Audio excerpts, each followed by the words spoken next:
అది విపత్తు. మన రక్త కన్నీరే ఓ సంద్రమైంది.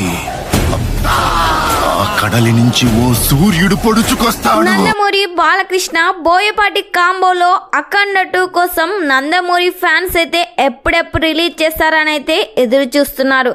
ఈ సినిమాలో బాలయ్య బాబు అఘోర పాత్రలో డిఫరెంట్ లుక్స్ లో కనిపించబోతున్నారు. బాలయ్య బాబు చెప్పే డైలాగ్ కూడా ఈ సినిమాలో మాస్ గానే డిజైన్ చేయబోతున్నారంట బోయపాటి. ఈ సినిమాలో బాలయ్య బాబుకు జోడిగా సంయుక్త మీనన్ హీరోయిన్ గా నటిస్తుంది. మరో హీరోయిన్ గా విజయశాంతి గారిని తీసుకోబోతున్నారు. ఎస్ఎస్ తమన్ ఈ సినిమాకి సంగీతం అందిస్తున్నారు. తమన్ ఇచ్చే బీజం ఏ రేంజ్ లో ఉంటుందో అర్థం చేసుకోవచ్చు. ఈ సినిమా నుండి మహాశివరాత్రి సందర్భంగా ఫస్ట్ సింగిల్ ప్రోమోనైతే రిలీజ్ చేయబోతున్నారు. మరి ఈ సినిమా ఫస్ట్ సాంగ్ కోసం నందమూరి ఫ్యాన్స్ ఎంతమంది వెయిట్ చేస్తున్నారో ఖచ్చితంగా కామెంట్ చేయండి.